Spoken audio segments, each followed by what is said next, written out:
Hello and welcome to Book World and Trust TV. On the show, we talk with African and international authors, review books and adaptations while inspiring especially the younger generation into inculcating the habit of book reading. I am Sumaya Abubakar and today we will be talking about the book Friendship Illusion. But let's take a short break, and when we come back, we get to meet the author of this great book.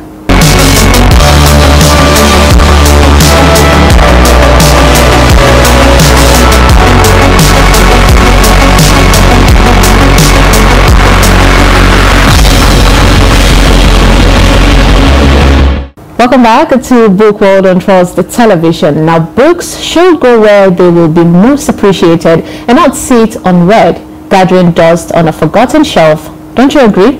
Well, this is why on this show we encourage readers and potential readers to read books. Our guest for today is Maranatha Abutu. She is an advocate of gender equality, a podcaster and an author. Thank you for joining us, Maranatha. Thank you for having me. Okay, so let's talk about the book Friendship Illusion. First of all, the name is, it's a really catchy. When you say it, it makes you curious as to what the book entails. Right. So walk us through how you came up with that name first. Okay, so several authors have their process of writing. Some would have a title first before writing. But for me, I think when I first started, the title I had for it was The Perfect Friendship. Okay. Which was going to be a lot more controversial than The Illusion, because this is the story of two friends who are supposed to be best friends from childhood. And it turned out that one's life was going down the drain and the other person was somewhat responsible for it. So it was the entire, oh, I told you you're my best friend, but how did we get to this part where I didn't know this was going on with you and you assumed it was my fault and sent somebody after my life? Oh wow, yes, so that's the entire thing about The Illusion. Okay, so what inspired you to, write this story? What was the inspiration behind it? Let's have a peek at the author's mind. Okay, when I first wanted to write the story, I wanted to speak on female genital mutilation.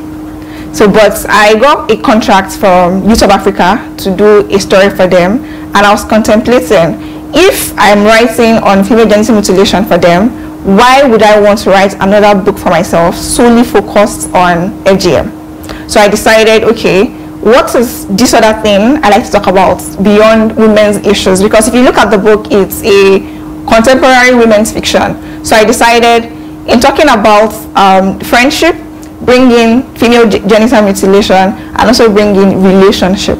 So this is about different categories of friendship.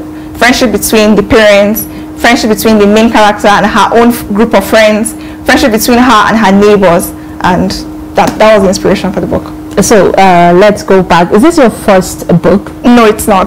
Oh, okay. So but this is my first novel, because my first publication is Leila Khalid. It's a short story. Then the second one, which is the one on female genital mutilation, at 8.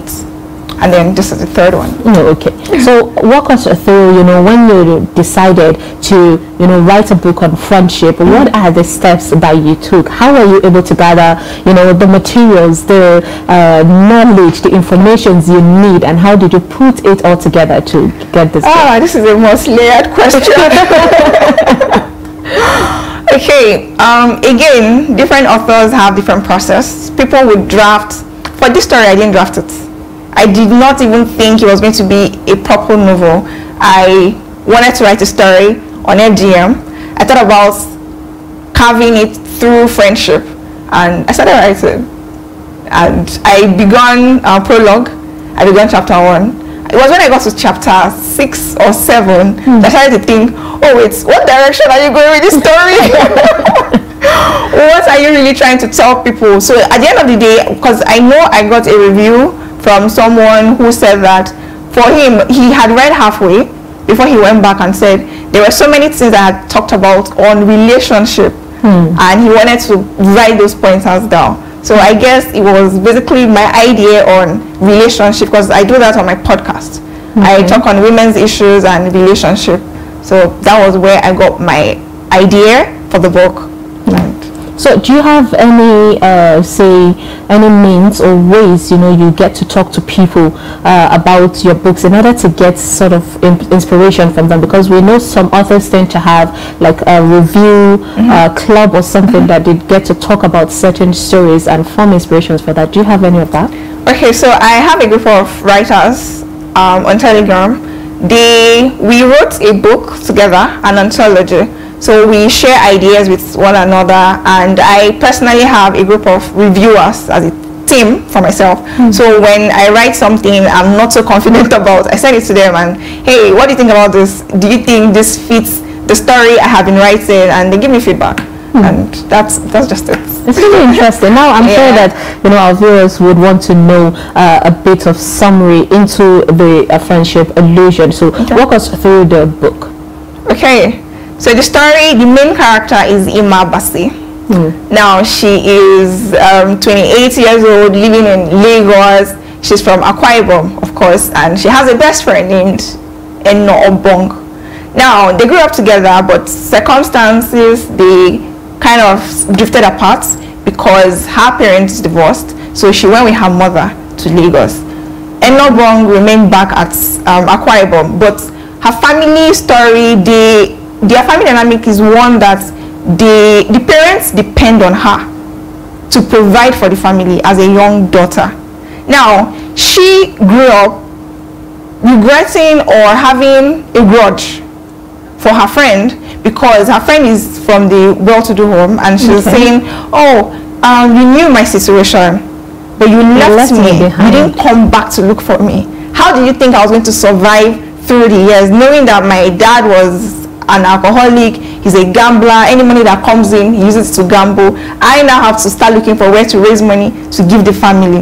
Now, this other girl is in Lagos, completely, I think she forgot in a way, because her excuse was that she lost her phone, but she expected that her friend would call her at some point, and she would say, okay, now I have your number, but there was no communication between them for several years, and eventually they got to reconnect after university.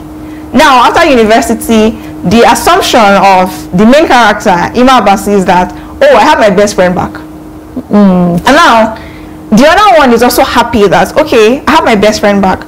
But something triggered her. Now, her best friend is a women's leader sort of person. Has made progress in life. Made so much progress in her life. She has businesses. She's working in a reputable company. She's speaking to women on relationship, helping people get over trauma, rape. And during her years of struggling and striving, she was raped. So now she's like, how can I have this person who could have been there for me through this thing I went through, but she wasn't even there. So she, in her quest to get over it, she couldn't tell her friend what had happened. She instead confided in a stranger. And then it turned out that this stranger had her own issues from where she was coming from. And so she goaded her into saying, let's set her up. If she thinks, oh, I know everything about relationship, I know everything about women, I could never be in a toxic relationship, I could never do this, let's set her up with somebody who is going to mess her up. Okay, I mean, this is hitting a top notch, and funny enough, it's something that I'm sure some people in Nigeria or around the world could actually relate with. Yes. Because first of all, I sense a bit of entitlement. Yes. Even if you people are friends, there's a bit of entitlement. I know in this part of the country, in this part of the world, in Nigeria, Africa, we tend to have a bit of that, where you feel, because she's my friend, she has to have done this for me. Yes. So was there anybody around you that that faced that kind of entitlement, not in this form, say in other forms, that actually gave you that kind of inspiration? I think if I say yes, it's a yes and no. Yes, yeah, exactly. Because I think at some point we've all had one person or a few couple of people come to us and feel, oh, you are earning so and so amount of money, you should be able to give me so and so amount at the end of the month. Or I'm going through this situation, why are you not coming through for me? Forgetting that this other person also have their own baggages they are dealing with. So yes, I would say yes and no, so that I don't put myself in trouble.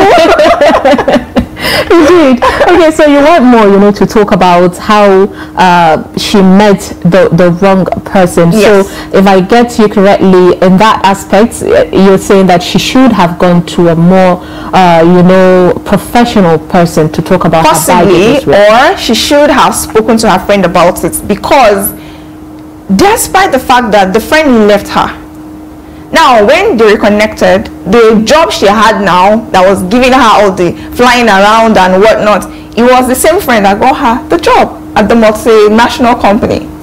She sends money to her parents as well, but they didn't sit down to have a proper conversation as to what exactly happened between that period we didn't speak for. How did you manage to do this? Because she ended up going to a university, which was where, because in a way, I think when people read the book, it's going to become a lot confusing, because when you get towards the end, you are like, okay, Enobong is a very wicked person, which outrightly she should be.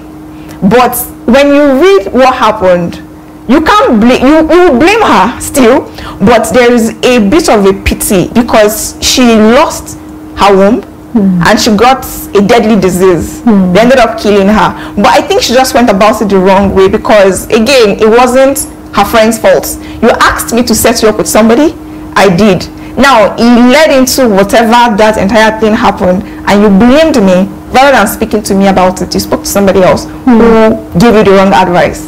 Indeed, yes. That is okay. I must say that, because I haven't had time to go through this book, but it piqued my interest, and I'm sure that if the viewers' interests, of course, have been piqued. But let's hold a thought on that. Now let's take a short break, and when we come back, of course, we get to continue, swimming in the world of books. Stay with us.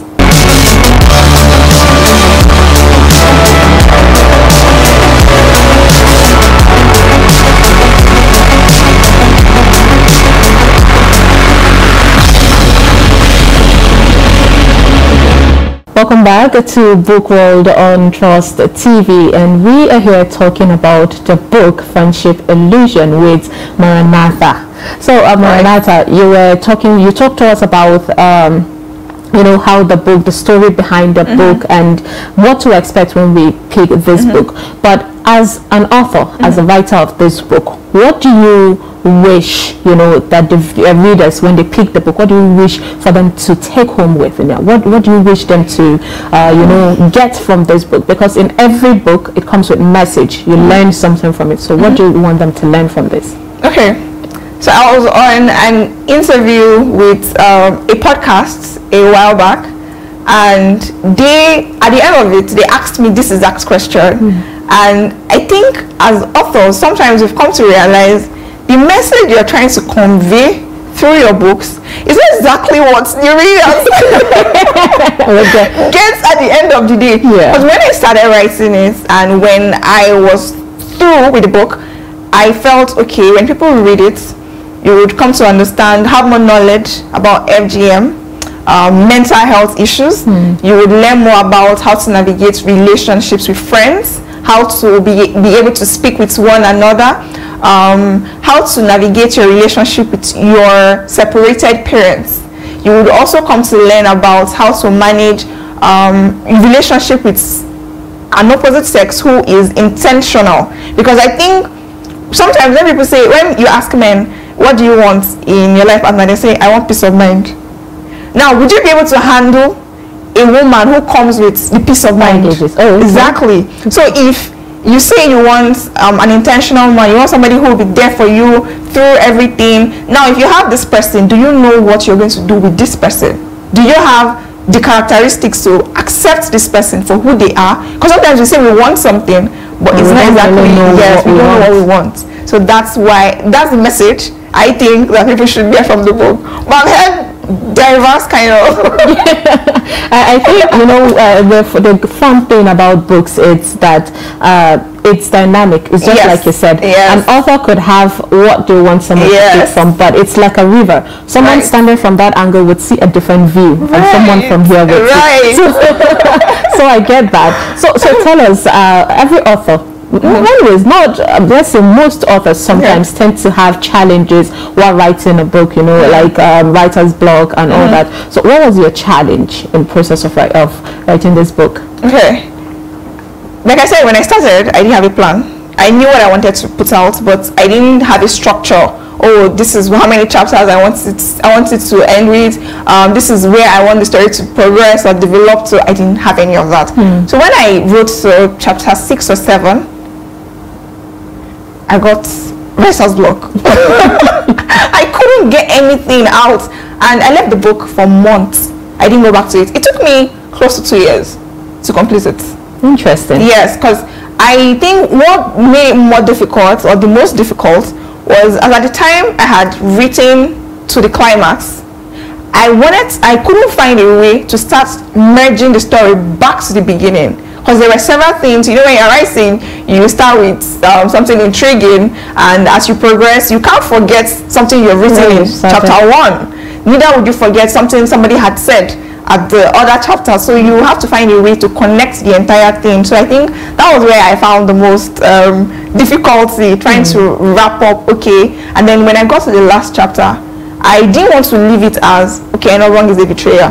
Fine, we've known she's a betrayer from like chapter 14 or something, but what can I do to make the readers have a bit of sympathy for her? Because as much as you think that everybody is bad, nobody is completely good. We all have a little bit of bad, and you know, so it just depends. A very bad person would be good to a few persons.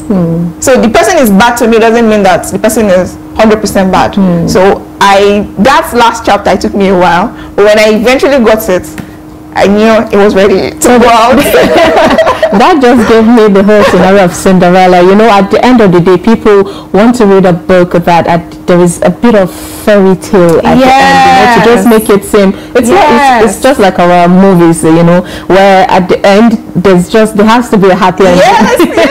So I can relate with what you're saying right now. So you write you said chemical engineering or industrial chemistry. Industrial chemistry, thank you for that. How? At what point did you switch from that to writing and the stuff? I wish I knew that I would end up in this space, and I would have just started from there. I used to write. I used to speak in school, and when my parents just kept saying, you must become a doctor, you must do something in science, I said okay. So I didn't get admission for like the first 2-3 years out of secondary school, and eventually when I saw an opportunity to get into uni learning, I held on to it. I didn't care at that point what the course was. So I went in and, well, I read and I passed. I did well. Now when I got out in 2018, 2019, I started to do a bit of poetry. I'd write something, somebody would come to me and say, you wrote this thing, you should post it somewhere. You know, but I didn't go into writing fully until COVID era. Yeah, so brought out the artistic when COVID started and people were locked in, I didn't have much to do. It was always, not if it's not movies, you're reading a book or you're trying to get to do something, and I just started writing. That was with Leila Khalid, and within 3 weeks I was done. You were done. Interesting. I said, oh, so I could do this. And then I spoke to an author friend of mine who I had always known, and she said, oh, you can actually publish it on Amazon, and there's Okada books, there's Bad books. I'm like, okay, cool. And that's how I got into it. And now I love it. People are advising me to go back to industrial chemistry, and I don't know how I feel about it. It's all about you. It's all about what you want. Yes. All right. Right now we get to the review part. You know, you open a page that it's one of your favorites, and then read it out. You know, while the readers or the viewers see and get a peek of what's happening in the book. So go ahead. Okay. Let's see the chapter you are going with. So what chapter are we taking? Okay, this would be chapter 14. Okay. Right, go ahead. Okay. This is a clear case of I see the fire burning in other people's houses and have the carbon dioxide to give them to quench it. But I am faced with similar fire. I'm not even aware of how to go about it, even though I have everything at my disposal. That's it. You're just leaving us with a quote, and you're making people, want to rush in to pick that book. So why that? Why do you pick that? Because I feel like it sums up our lives. When again, you see something happening, a woman is abused, a father is being beaten at home by the wife, and you're like, oh, that's a weak man.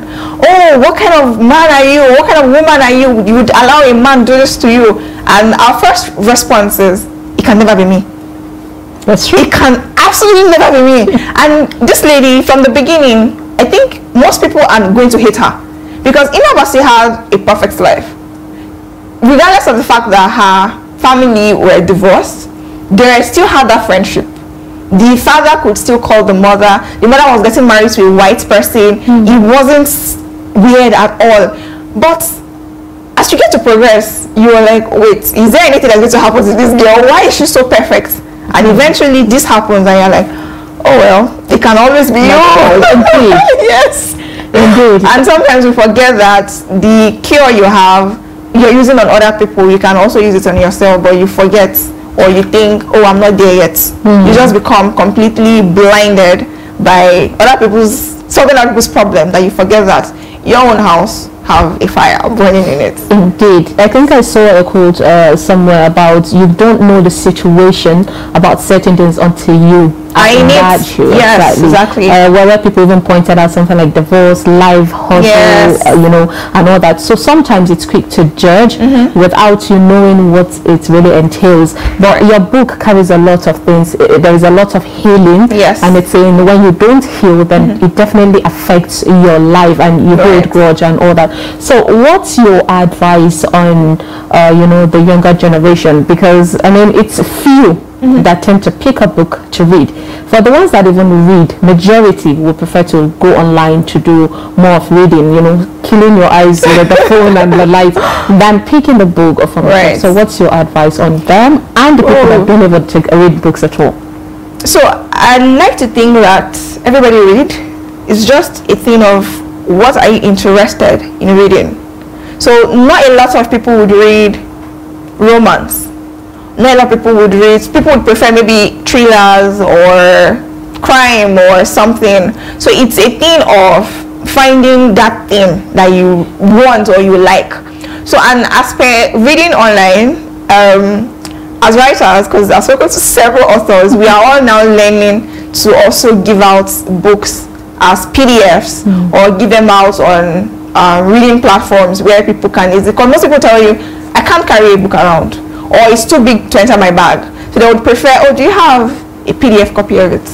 Or do you have, so we've all learned that now, while you have your book in bookstores, you also have to make provision for people who would want to read soft copies of it. Yes, for them. So, but for others, you just have to find your own target audience. It's either this person likes romance or they don't like romance. But I assure you, people are reading.